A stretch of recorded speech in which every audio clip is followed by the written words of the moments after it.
পাথরা মন্দির নগরীকে অতীত করে বন্ধুরা, আজ আমার গন্তব্য পশ্চিম মেদিনীপুর জেলার বিখ্যাত নারাজল রাজবাড়ি। রাজবাড়ির স্থাপত্যশৈলীতে ঔপনিবেশিকতার ছাপ স্পষ্ট। বাংলার গৌরবময় অধ্যায়ের নীরব সাক্ষী এই রাজবাড়ি, যার সাথে জড়িয়ে আছে ভারতের স্বাধীনতা সংগ্রামের রক্তক্ষয়ী ইতিহাস। নেতাজি সুভাষচন্দ্র বোস, হেমচন্দ্র কানুনগো, ঋষি অরবিন্দ এবং রবীন্দ্রনাথ ঠাকুরের মতো মহামানবদের পদধূলিতে এই রাজবাড়ি ধন্য। আজ কালের প্রভাবে জরাজীর্ণ অবস্থা তার। কালের গ্রাসে হারিয়ে যাওয়া এই প্রাসাদোপম বাড়িটির প্রতিটা ইট কিন্তু আজও ইতিহাসের কথা বলে। আর এই দিয়েই সাজানো আজকের এই ব্লগটি।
মেদিনীপুরের ধর্মা থেকে আমার যাত্রা শুরু হলো নারাজল রাজবাড়ির উদ্দেশ্যে।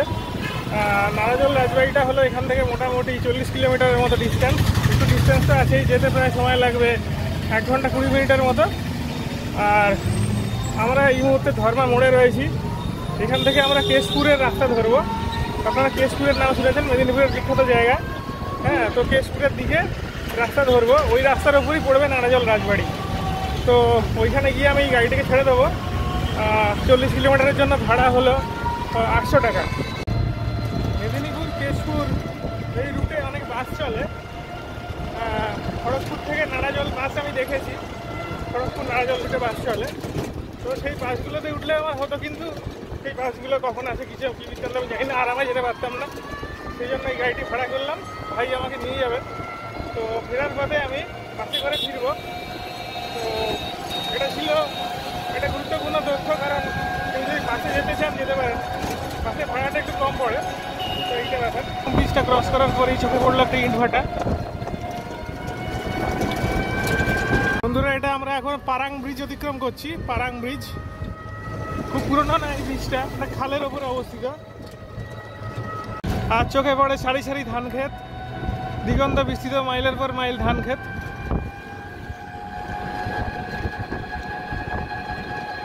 এটা আমরা এখন কেশপুর টাউন ক্রস করছি। দেখুন, এটা কেশপুর টাউন, জনবহুল এরিয়া।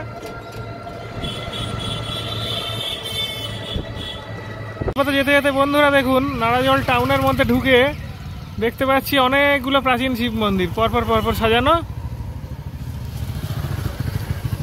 সমস্ত লিঙ্গম রয়েছে ভেতরে, খুব সুন্দর মন্দিরগুলো।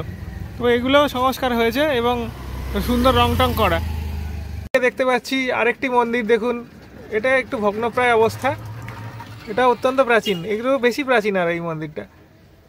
তো শুরুতেই চোখে পড়লো বেশ কিছু প্রাচীন স্থাপত্যের নিদর্শন, প্রাচীন মন্দিরের নিদর্শন। সামনে যত যাব আরও বেশি করে পাবো। বন্ধুরা, নারাজল রাজবাড়ির একেবারে দ্বার প্রান্তে উপস্থিত। আমরা এরিয়ার মধ্যে ঢুকে গেছি। তো আসতে বেশ কিছুটা টাইম লাগলো, 1.5 ঘন্টার মতো টাইম লাগলো। আমার পেছনে দেখছেন যে শিব মন্দিরটা, এটা ঠিক রাজবাড়ির ঠিক ঢোকার মুখেই রয়েছে এই শিব মন্দিরটা, প্রাচীন শিব মন্দির। এখানে বাবার একটা লিঙ্গম রয়েছে। তো আস্তে আস্তে এগোচ্ছি ক্রমশ। এখানে নারাজল রাজবাড়ির ঠাকুরবাড়ি অঙ্গনের ঠিক বাইরে একটা জায়গা রয়েছে যেখানে আর কি মানুষ এখন থাকেন, ওদেরই রাজ পরিবারের লোকেরা হবে হয়তো। তো ওর পাশ দিয়ে আমি ক্রমশ ঢুকবো ভেতরে আর দেখবো রাজবাড়ির ভগ্নপ্রায় অবস্থাটা। আস্তে আস্তে আমি ঢুকছি রাজবাড়ির ভেতরে। সামনে দেখুন এই নারাজল রাজবাড়ির যে মূল যে প্রবেশদ্বারটা সেটা রয়েছে। প্রবেশদ্বার বললে ভুল হবে, বাড়ির সামনের পোর্শনটা।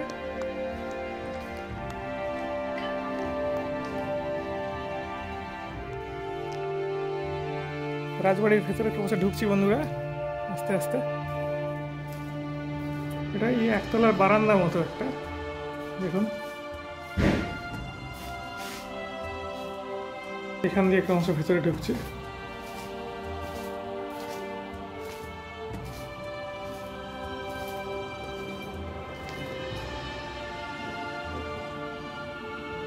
এই দেখুন উপরের অংশটা পুরো গাছ টাছ জন্মে গেছে বাড়িটার গায়ে গায়ে। আর্কিটেকচারটা খুবই সুন্দর।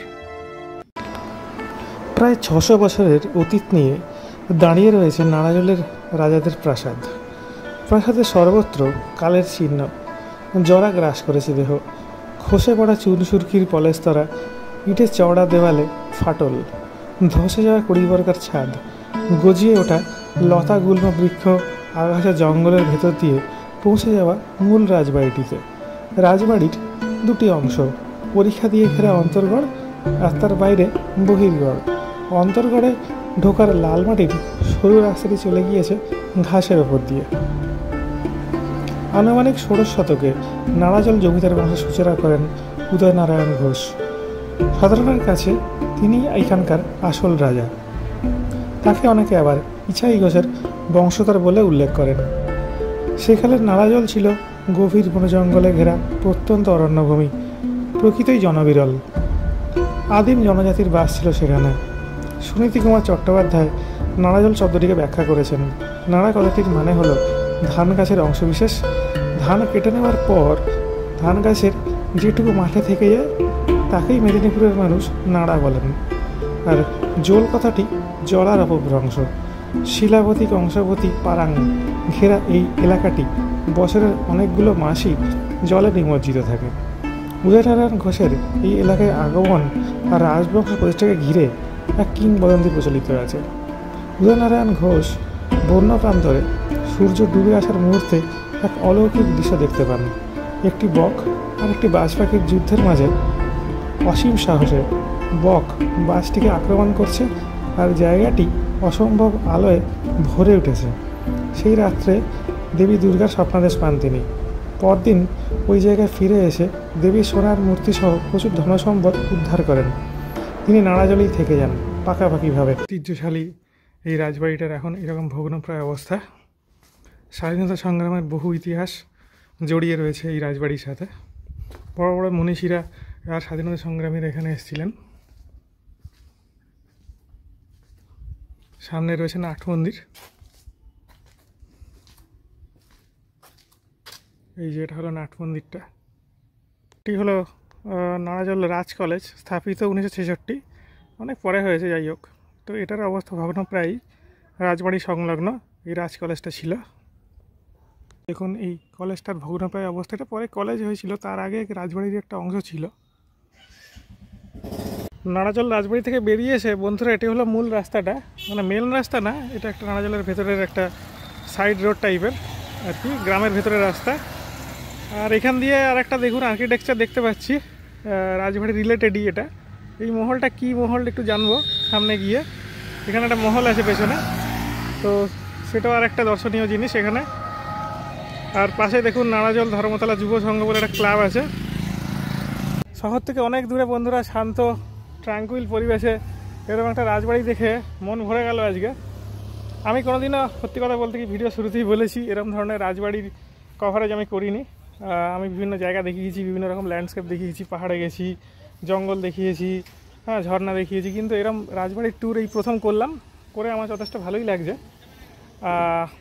আরও বড় বড় রাজবাড়ি দেখার ইচ্ছে রইল এবং খোঁজাখুঁজি করছি আর কি আশপাশে কোথায় কোথায় আরও ভালো ভালো রাজবাড়ি আছে। ঝাড়গ্রামে একটা আছে যদিও, সেখানে যেতে পারবো কিনা জানি না এই ট্যুরে সংক্ষিপ্ত সময়। তো কেমন লাগলো জানি একটু কমেন্ট করবেন সবাই, আর পাশে থাকবেন এইভাবেই।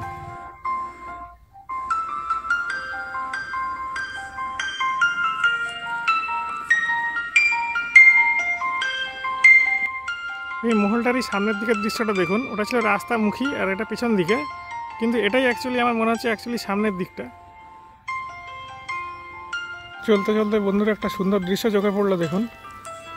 এই নাড়াজল ঢোকার মুখে যে মন্দিরটা দেখেছিলাম তার ঠিক গায়েই দেখুন কি সুন্দর বিশাল একটা রথ দাঁড় করানো আছে, তার মানে এই রথটা বেরোয় আর কি। তো আর বাঁ দিকে হলো, ডান দিকে হলো এই শিব মন্দিরগুলো পরপর রয়েছে। বাঁ দিকে এই পুরোনো মন্দিরটা, আর এখানে রথটা রাখা আছে, এই রথটা বেরোয় রথের সময়। রাজপ্রাসাদ দেখার পরে, মানে জমিদার বাড়িটা দেখার পরে আরেকটা জায়গায় এলাম, খুব দূরে না, ওখান থেকে মাত্র 1.5 কিলোমিটার দূরে। এই জায়গাটিকে বলে নৌকাগড়। এই জায়গাটার বিশেষত্ব হলো এখানে পুকুরের ঠিক মাঝখানে একটা রাজপ্রাসাদ রয়েছে।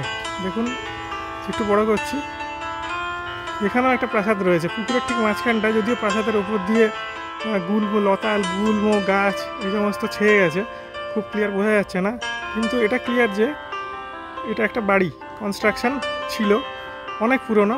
হ্যাঁ, তো নৌকাগড় এটাকে বলে। তো এটা দেখতে একটু এলাম আমি ওইখান থেকে, কিউরিওসিটি আর কি। চারিদিকে লোকবসতি রয়েছে অনেক, এটা সেভাবে সংস্কার করেনি।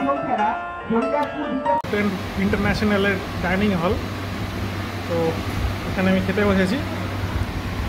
পাশে এই ল্যাপটপ খোলা আছে, কাজকর্ম করছি, আর ভাত, তার সাথে রয়েছে আলু ভাজা, আর এখানে রয়েছে মাছের কালিয়া।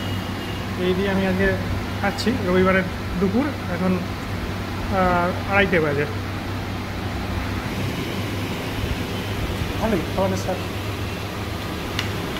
এবার সংক্ষেপে বুঝিয়ে দিই নাড়াজল কী করে যেতে হয়। কলকাতার দিক থেকে গেলে হাওড়া থেকে চড়ে পড়ুন ইস্পাত এক্সপ্রেস বা খড়গপুরগামী যে কোনো ট্রেনে, নেমে পড়ুন খড়গপুর। সেখান থেকে মেদিনীপুর চলে আসুন। মেদিনীপুর থেকে নাড়াজল হলো 40 কিলোমিটারের মতো। ঘাটালের যে কোনো বাস ধরে নাড়াজলে নেমে যান, অথবা আমার মতো টোটো করে নিন। যদি বাঁকুড়া পুরুলিয়া দিক থেকে আসেন, সেই মেদিনীপুরই আসতে হবে বাসে করে। আর ঝাড়খণ্ডের দিক থেকে যদি আসেন রাঁচি বা ওই দিক থেকে জামশেদপুরের দিক দিয়ে, তাহলে খড়গপুরে নেমে মেদিনীপুর হয়ে নাড়াজল যেতে হবে। তো এই হলো সংক্ষিপ্ত বিবরণ এই জায়গাটি সম্পর্কে। আর খরচার ব্যাপার হলো খুবই সামান্য খরচায় পৌঁছানো যায়, ট্রেন ভাড়া যথেষ্টই কম। আর টোটো ভাড়া যদি টোটো করেন তাহলে একটু ভাড়া পড়তে পারে, আদারওয়াইজ ভাড়া খুবই কম। বন্ধুরা, শেষ হয়ে গেল মেদিনীপুরের দ্বিতীয় ভ্রমণ। আমি গেলাম নাড়াজল রাজবাড়ি, আর একটা ছোট্ট জায়গা তার পাশে। তো কেমন লাগলো সাময়িকভাবে একটু কমেন্ট করে জানাবেন, আর ভালো লাগলে ভিডিওটাকে লাইক শেয়ার করে নেবেন, আর চ্যানেলটি সাবস্ক্রাইব করে না থাকলে একটু সাবস্ক্রাইব করে নেবেন, আর এইভাবে পাশে থাকবেন, তাহলে আমি আরও নতুন ভিডিও দেওয়ার জন্য অনুপ্রাণিত হব।